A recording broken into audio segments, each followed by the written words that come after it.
chapter 19. When the Lord your God shall cut off the nations whose land the Lord your God gives you, and you thus succeed them, and dwell in their cities and in their houses, you shall separate 3 cities for you in the midst of your land, which the Lord your God gives you to possess it. You shall prepare the way, and divide the borders of your land, which the Lord your God caused you to inherit, into 3 parts, that every manslayer may flee there. And this is the case of the manslayer that shall flee there and live, whoso killeth his neighbor unaware, and hated him not in time past.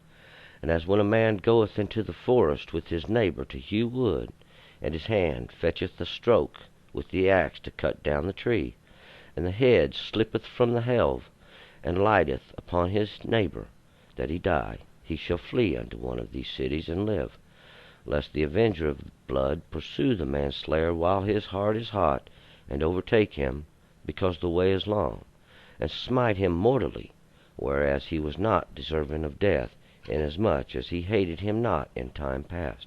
Wherefore I command you, saying, You shall separate 3 cities for you.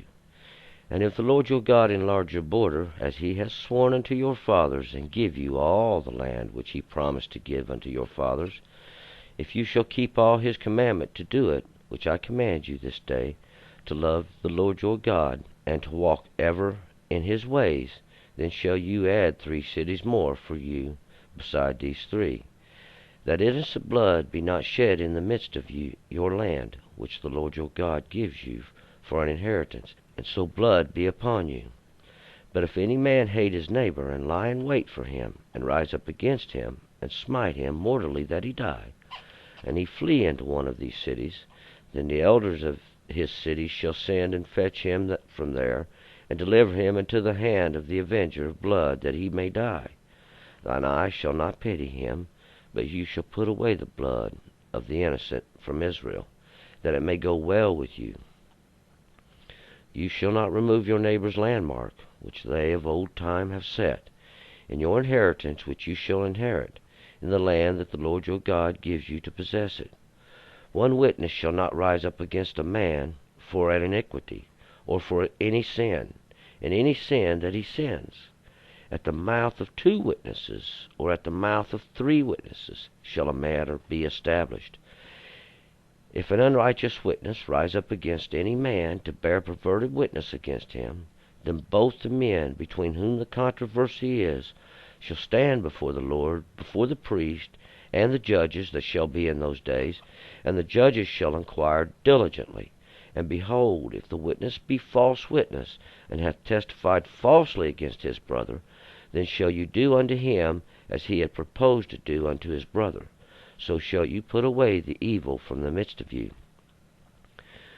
And those that remain shall hear and fear, and shall henceforth commit no more any such evil in the midst of you. And an eye shall not pity, life for life, eye for eye, tooth for tooth, hand for hand, foot for foot. Let's go back up here to verse 1. Now when the Lord your God shall cut off the nations whose land your God gives you, and you thus succeed them, and dwell in their cities and in their houses, you shall separate 3 cities for you in the midst of the land which the Lord your God gives you to possess it.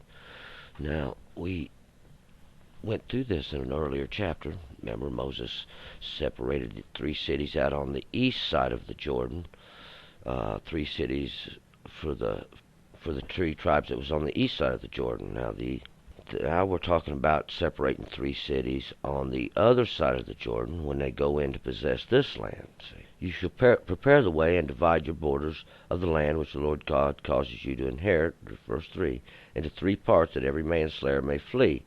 This is the law of the manslayer, and this is what these 3 cities are being divided for, is so that, and we'll find this as we read on down, and verse 4, And this is the case of the manslayer that shall flee there and live, whosoever killeth his neighbor unaware, or on an accident, because he hated him not in time past. He never hated him. This was an accident.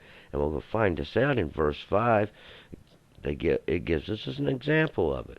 As when a man goeth into the forest with his neighbor to hew some wood, or to cut some wood, and his hand fetcheth the stroke with the axe to cut down the tree, he swings the axe, and the head of it slides off from the helve, or the little hole inside the axe head where the handle goes in, and the head of it, the handle comes out of the helve and lighteth upon his neighbor, or it hits him in a way that he dies from it. He shall flee unto one of these cities and live. So this is for the accidental death.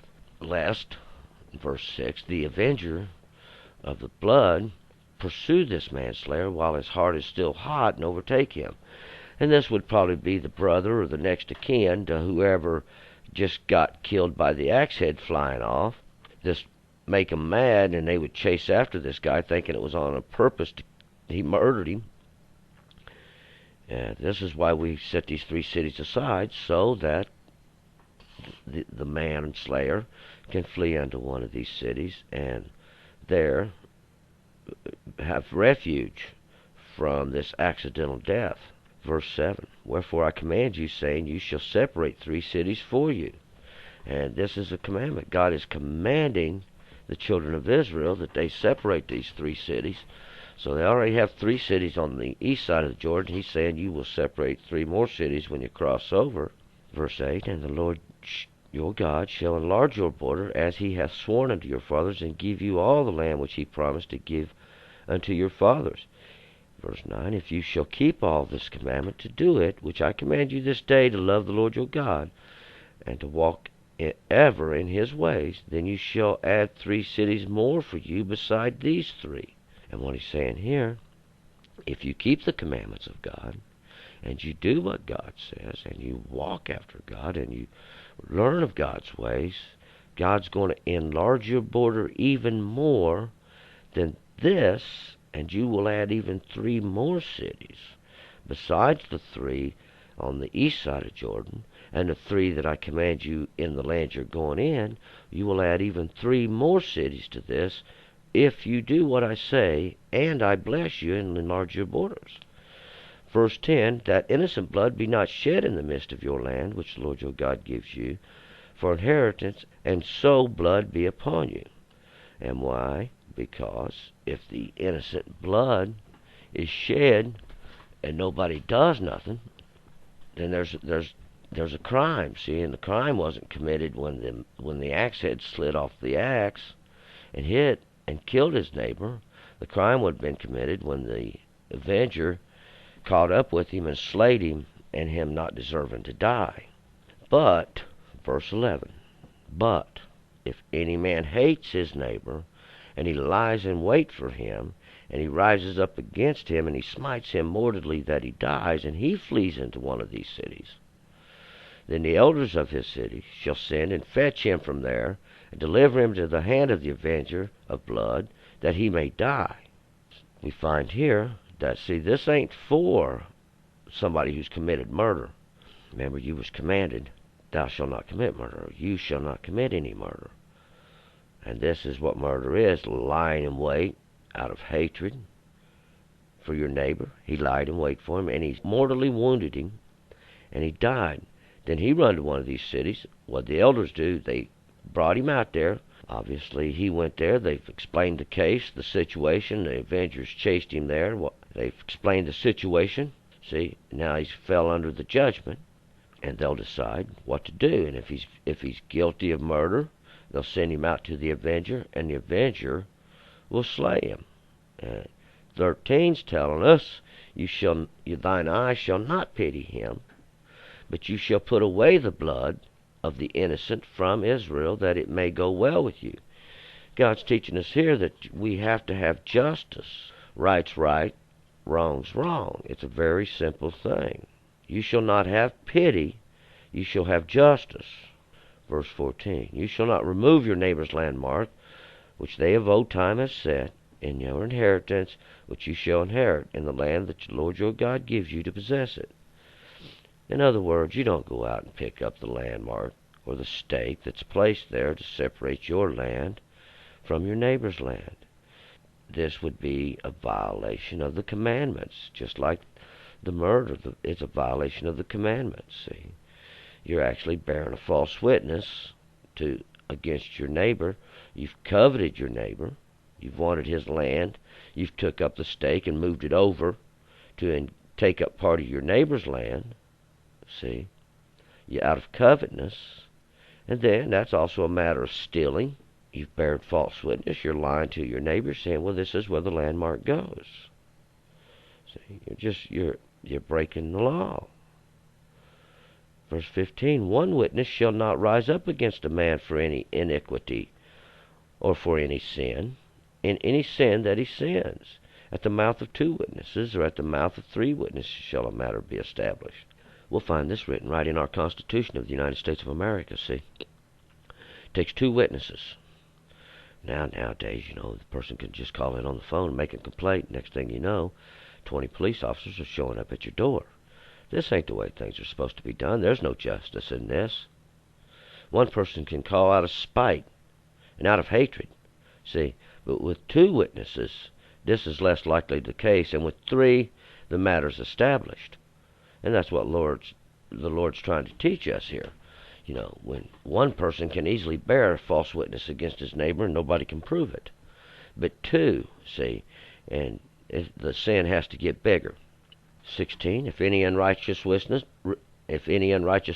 rise up against any man to bear perverted witness against him, then both men, between whom the controversy is, shall stand before the Lord, before the priest and the judge, that shall be in those days. So if we got 2 people, and there is a controversy, and one's saying, "Hey, this ain't true, he's lying against me," then both these men, they stand before the priest and the judges, these elders. Remember, we have one set over the tens, the hundreds, the thousands. These are the elders. They go before them, and the judges shall inquire diligently. And behold, if the witness be false witness, and hath testified falsely against his brother, he's lied, and sure enough, they found this out, and he's broke the commandment, he bared false witness against his brother. Then shall you do unto him as he has purposed to do unto his brother. So shall you put away the evil from the midst of you. What do? We do unto him, or we may give him the same punishment, whatever that was, fitting the crime that he's accused his brother of, this sin he's accused his brother of. Maybe he's accused him of stealing. Maybe he's accused him of murder, of adultery. He's accused him of somehow breaking the law. And whichever the case may be, this shall be his punishment. And those that remain, in verse 20, shall hear, and they shall fear, and they shall henceforth commit no more any such evil in the midst of you. See, this is for one purpose, to justice, and to make sure people understand we live within justice and follow the commandments, this law of God, these 10 teachings that can give us life and deliver us to the promised land just through obedience. Verse 21, your eye shall not pity. Life for life, eye for eye, tooth for tooth, hand for hand, foot for foot. God is telling us here, this is the law. We should have no pity in dealing out justice against those that break God's law. Why? For we have explained the law. We have made everybody to know the law, teaching the law constantly. It's on our doorpost, on our gates. It's everywhere before our eyes. There's nobody that doesn't know the law. The 10 simple teachings. These 10 laws are almost the foundation for every society today. These 10, I don't know of any that allows murder, that allows stealing, that condones adultery, or condones lying against your neighbor. See, these are the foundations of most societies we have today. God given us this from the beginning, see. Oh, I ain't saying that everybody obeys the law, because we know that they don't. But we are learning that through the obedience of the law, that life comes from this. And God's going to teach us that almost all the laws, a few statutes that are for your health, apply to these 10 simple teachings. We're moving on. We're going to chapter 20.